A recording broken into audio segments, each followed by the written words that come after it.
أعوذ بالله من الشيطان الرجيم. بسم الله الرحمن الرحيم.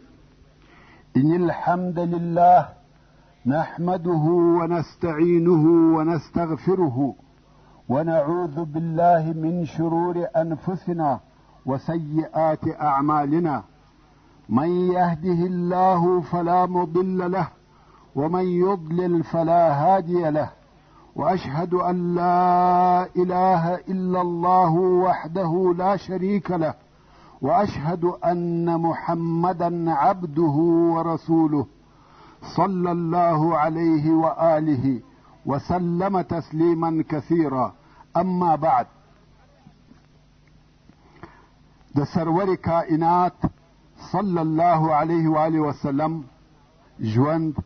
محترم ورونو، زموږ قصه دې ځای ته رارسېدلې وه لکه څرنګه چې رسول الله صلی الله علیه و آله وسلم د مسلمانانو د جمع کېدو، الفت او محبت دپاره مسجد جوړ کړي، دغه رنګه یو بل کار هم وکړي چې د تاریخ په اوږدو کې ځلانده او روښانه کار دی، چې هغه د مهاجرینو او انصارو په مابین کې ورورګلوي وه. ورونو، دا خو درته معلومه ده چې مهاجرین و هغه مسلمانانو ته ویل کیږي چې د مکې مکرمې څخه یې و مدینې منورې ته هجرت کړی دی، او انصار د مدینې منورې هغه مسلمانان دي چې د رسول الله صلی الله علیه و آله وسلم اسلام او مهاجرینو کومک او نصرت کوي. بیا نو رسول الله صلی الله علیه و آله وسلم د انس ابن مالک رضی الله تعالی عنه په کور کې د مهاجرینو او انصارو په مابین کې ورورګلوي جوړه کړه. هغه داسې په دغه وخت کې او په دغه کور کې ټوله 90 نفره موجود وه، چې نیم یې مهاجرین وه او نیم یې انصار وه. رسول الله صلی الله علیه و آله وسلم په امر یو د انصارو او یو د مهاجرینو څخه سره ورونه سوه.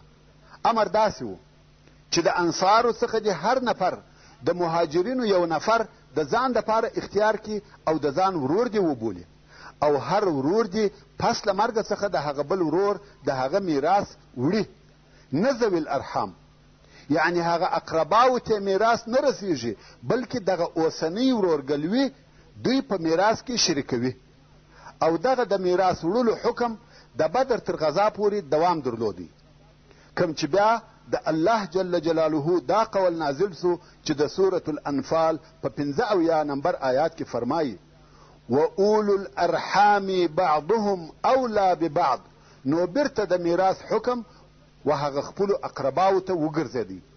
او دا کار په دې سبب و چې هغه د جاهلیت قومي عصبیت د بینه ولاړ سي، د رنګ، نسب او وطن فرق او اختلاف ورک سي، او یوازې اسلام د خلقو د تعلق او دوستۍ سبب وګرځي، او هیڅوک و هیڅ چاته نسي ورنږدې کېدلی بې له خپلو اخلاقو او تقوا څخه.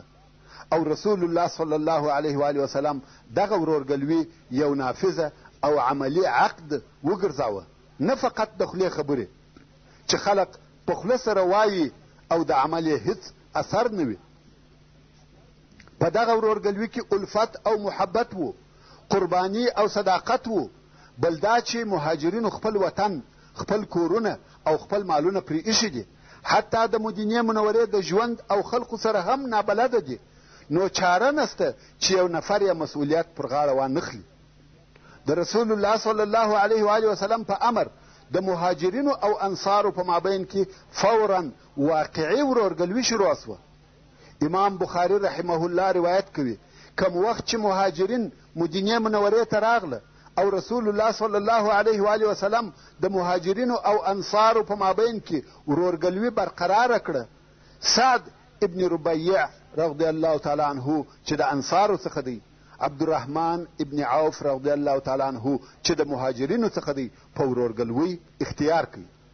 نو سعد رضی الله تعالی عنه و عبدالرحمن ته وویل: په انصارو کې زه د ډیر مال خاوند یم، نو زما مال پر 2 حصو وویشه، او زه 2 ښځې لرم، پکښې وګوره، هره یوه چې دې خوښوي زه به یې طلاقه کم، چې عده یې تېره سوه ته په نکاح که. مګر مهاجرینو د دې مسئلې څخه د ځان په ګټه کار نه اخیستی، بلکې عبدالرحمن ابن عوف رضی الله تعالی عنه ورته وویل: وروره، ستا په اهل او مال کې دې الله برکت در واچوي. ما ته صرف ستاسې بازار راوښیه. ستاسې بازار چیرې دی؟ عبدالرحمن ابن عوف رضی الله تعالی عنه پیسې نه درلودې مګر په اقتصاد او کاروبار پوه سړی و. الله عز وجل برکت پر ایښی و. رسول الله صلی الله علیه و آله وسلم فرمایي عبدالرحمن ابن عوف که خاورې خرڅ کې هم به ګټه وکړي. کم وخت چې عبدالرحمن ابن عوف رضی الله تعالی عنه وفات سو، پاته مال یې د سرو زرو 8 میلیونه دیناره و. لکه اوس چې یو سړی 8 میلیونه پهلوي ولري. نو ویل بازار راوښیه. د بني قینقاع بازار یې ور وښوی. کم وخت چې د بازار څخه راغلی یو څه پنیر او غوړي ورسره رااخیستې وه. دا یې د اولې ورځې ګټه وه. بیا نو هره ورځ بازار ته تلی. څو یوه ورځ د رسول الله صلی الله علیه و آله وسلم مجلس ته په شو او پیشني کالو کې ورغلی. رسول الله صلی الله علیه و آله وسلم ورته وویل واه واه څه پېښه ده؟ ده ویل واده مې کړی دی. ویل څو مهر دې ورکړي؟ ویل د خرما د مندکې پر اندازه سره زر. امام بخاري رحمه الله د ابو هریره رضی الله تعالی عنه څخه روایت کوي چې انصارو و رسول الله صلی الله علیه و آله وسلم ته وویل یا رسول الله زموږ او زموږ د ورونو په مابین کې دغه د خرماو درختې راوویشه. سبحان الله. انصار دغه دي د ورورګلوۍ د اولې ورځې څخه خپل مالونه ورسره تقسیموي.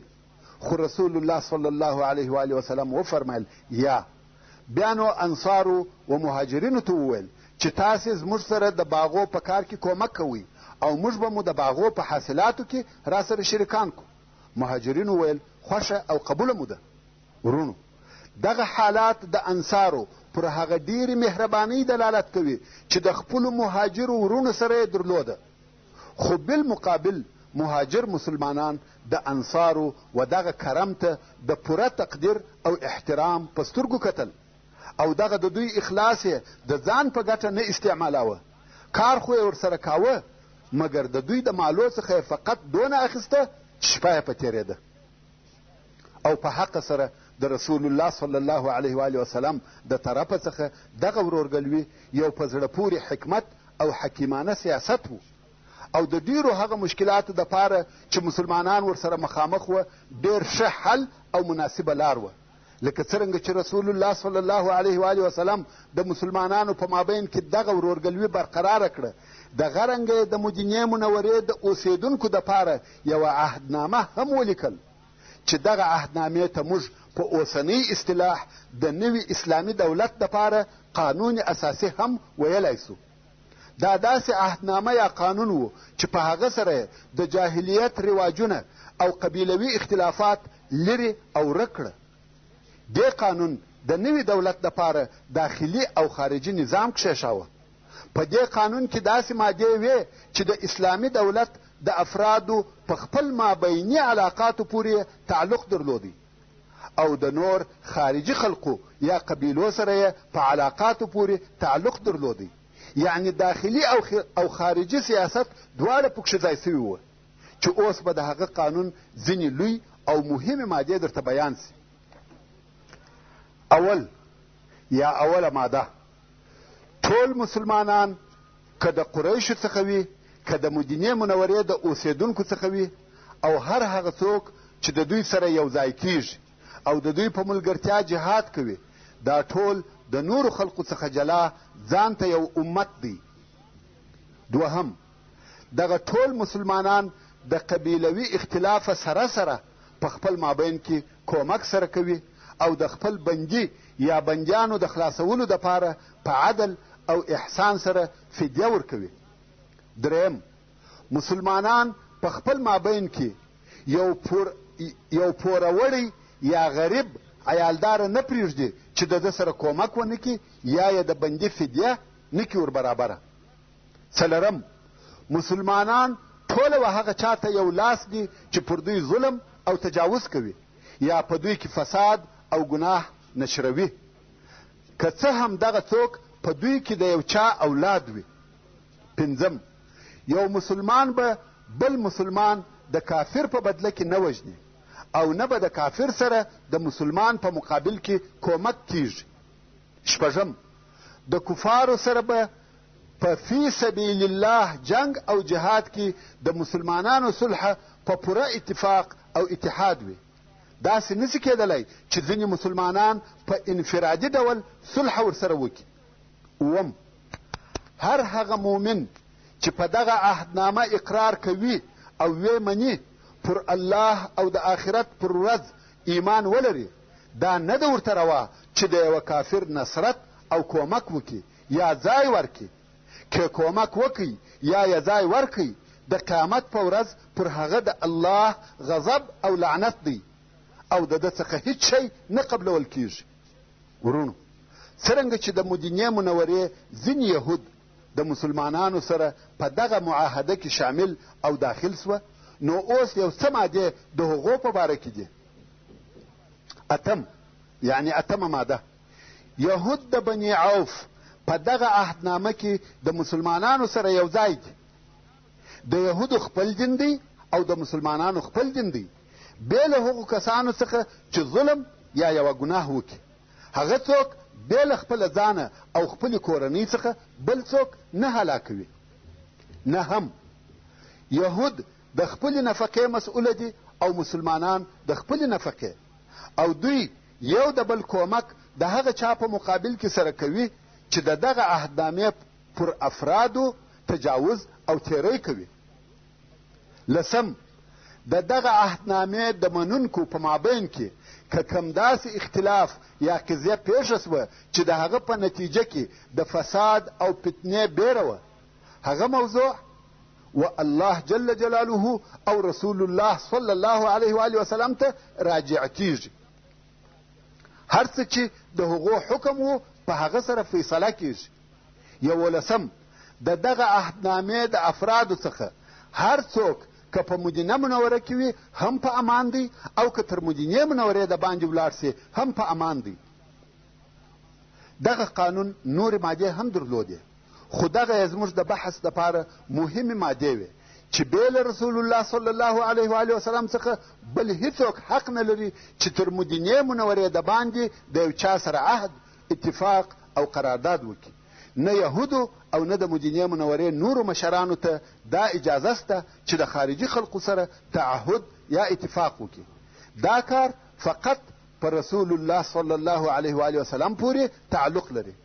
او یوه ماده همداسې وه، که د یو چا د بل چا سره دعوه وه یا یې حق ورسره و، رجوع به د اسلام او مسلمانانو و قانون ته کیږي. په مدینه منوره کې بې له اسلامه بل قانون نه چلیږي. او د قریشو په باره کې معامله ډېره شدیده وه. هغه داسې که چیرې د قریشو د کفارو څخه یو څوک دلته راسي، نه به ځای ورکول کیږي او نه به ساتل کیږي. په مدینه منوره کې هیڅکله کافر قریش نه پرېښول کیږي. د دغه امر څخه داسې معلومېده چې دا د قریشو پر ضد د جنگ اعلان و چې د هغو سره نه صلح شته نه ګډ ژوند کول. دا هغه قانون و چې رسول الله صلی الله علیه و آله وسلم په الهي وحی سره کښېښاوه او اصحاب کرامو ولیکئ، او بیا د مسلمانانو او همسایه یهودو په مابین کې متفق علیه د ژوند عملی قانون وګرځېدی. او اوس هم دا ممکنه نه ده چې په یوه وطن یا یوه مځکه کې دي اسلامي حکم او شریعت جاری سي تر څو چې په دغه قانون چې رسول الله صلی الله علیه و آله وسلم ایښی دی عمل ونسي، ځکه چې په عین وخت کې د شریع احکام و حکم هم داسې دی لکه دغه قانون. ورونو، دغه قانون د اسلام پر عدالت دلالت کوي. تاسې ولیده چې رسول الله صلی الله علیه و آله وسلم د یهودو سره د ژوند کولو څونه عادلانه مادې کښېښولې. که په دغه مادو د یهودو د طرفه عمل سوی وای، دا ممکنه وه چې د مسلمانانو او یهودو ژوند ته یې ښې خوږې میوې راوړې وای. خو بدبختانه چې پر یهودو خپل د مکر، چم او خیانت طبیعت غالبه سو، او لږ موده وروسته یې هغه مادې چې په دغه عهدنامه کې لیکل سوي وې او دوی پر ځان لازمې کړې وې ماتې کړې. د رسول الله صلی الله علیه و آله وسلم او مسلمانانو سره قسم قسم خیانتونه وکړه چې ان شاء الله په مناسبو ځایو کې به تفصیل درته راسي. ورونو، رسول الله صلی الله علیه و آله وسلم په دغه حکمت او په دغه پوهې سره د نوې ټولنې دپاره دغه قوانین کښېښول. خو دغه ظاهري قوانین اصلا د هغه معانیو یو اثر و چې مکرم او جلیل القدر اصحاب کرام د رسول الله صلی الله علیه و آله وسلم په صحبت او ملګرتیا کې حاصل کړي وه. رسول الله صلی الله علیه و آله وسلم خپل اصحاب کرام د مخه تر دې پر تعلیم او تربیه، د نفسو پر پاکوالي، د ښو اخلاقو په عملي کولو، د ورورګلوۍ او محبت، د مجد او شرف، د طاعت او عبادت په ادب مؤدبه کړي وه. تاسې راسئ چې دلته د رسول الله صلی الله علیه و آله وسلم یو څه هغه اقوال یا لارښوونې رانقل کړو چې و خپلو متابعینو یا پیروانو ته یې د ښه ژوند د حاصلولو دپاره فرمایلي دي.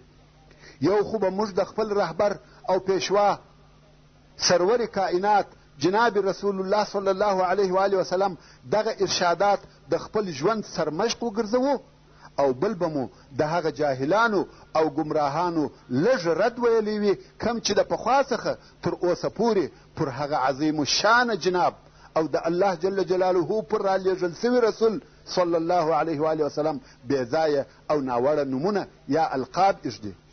خو دا متل موږ ته د پخوا څخه را معلوم دی چې وایي د سپي په خوله دریاب نه مردارېږي، او یا وایي د سپو غپاوه آسمان ته نه رسېږي. ورونو، تاسې و دغه راتلونکو لارښوونو ته په غور او دقت سره متوجه سئ.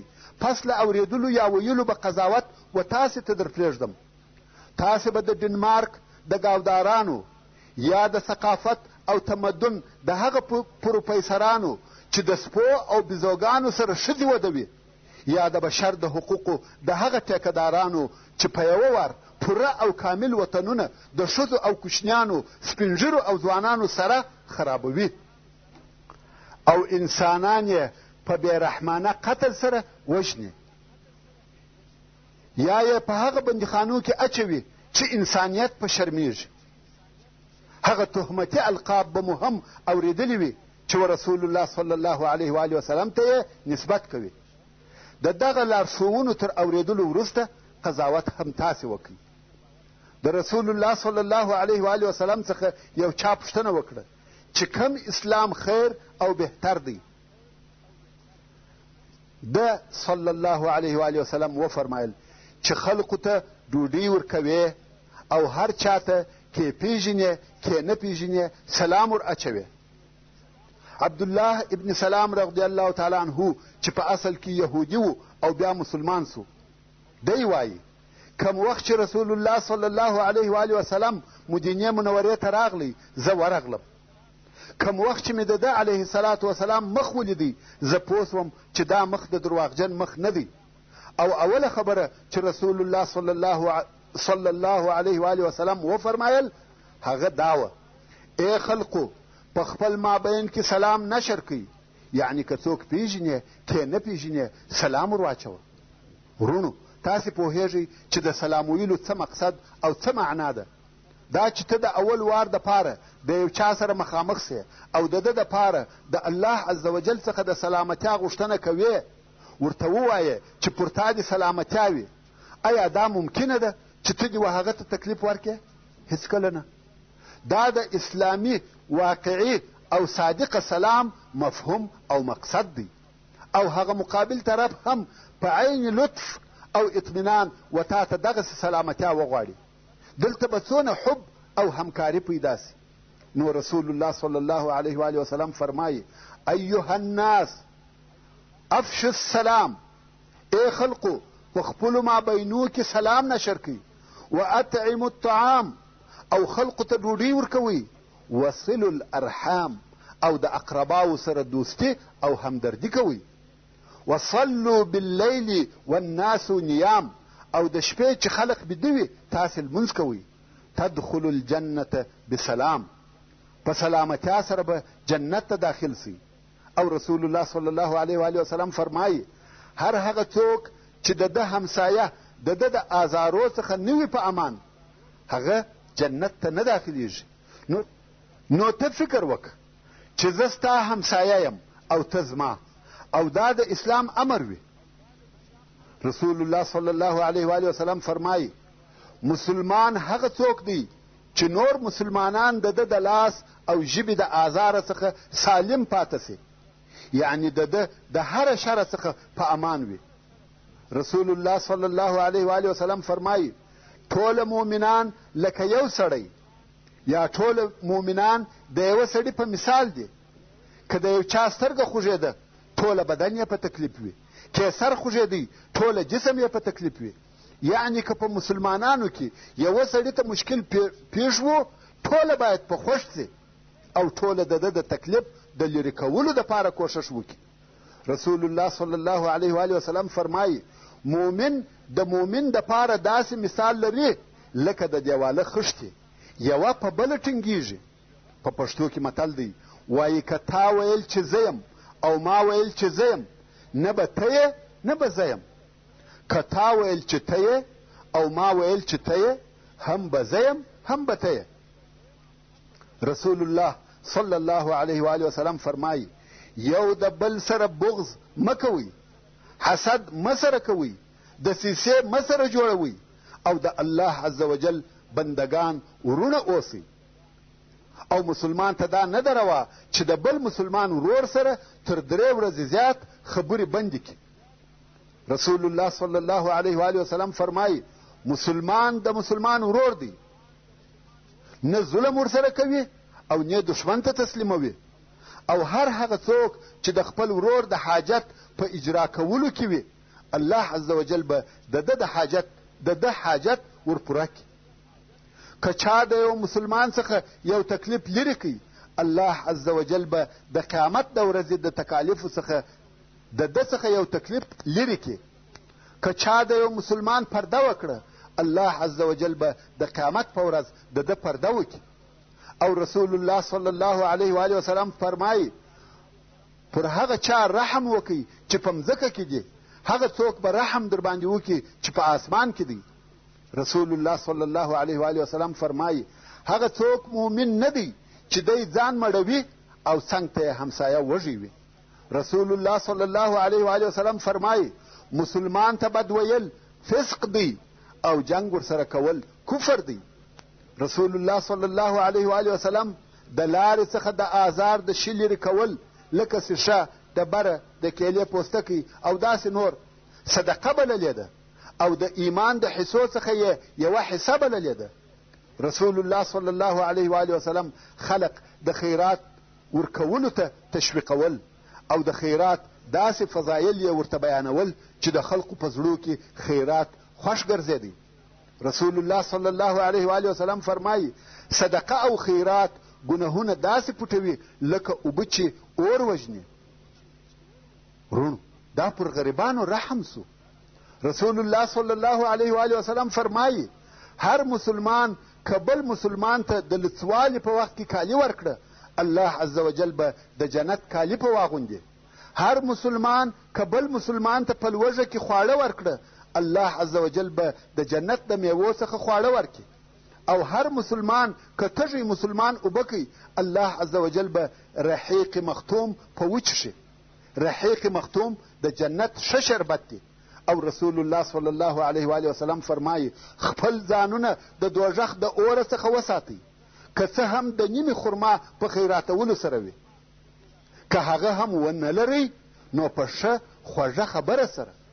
او پر دغو ټولو ارشاداتو سربیره رسول الله صلی الله علیه و آله وسلم خلق و عفت او نسوال کولو ته دعوتوي. د صبر او قناعت فضائل ورته بیانوي او فرمایي که چا فقر او سوال کاوه د قیامت په ورځ به پر مخ غوښ نه وي. البته د دې حکم څخه هغه سوالګر وتلی دی چې د ډېر ضرورت په وخت کې د چا څخه یو شی وغواړي. د دغه لارښوونو تر څنګ یې خپل اصحاب و عباداتو او هغه اجر او ثواب ته تشویقول چې د الله عز وجل سره وه. په دغه لارښوونو او ارشاداتو سره رسول الله صلی الله علیه و آله وسلم د خپلو اصحابو کرامو معنویات او مواهب ورپورته کړه. وصلى الله تعالى على خير خلقه محمد وآله وأصحابه وأهل بيته أجمعين. والسلام عليكم ورحمة الله وبركاته.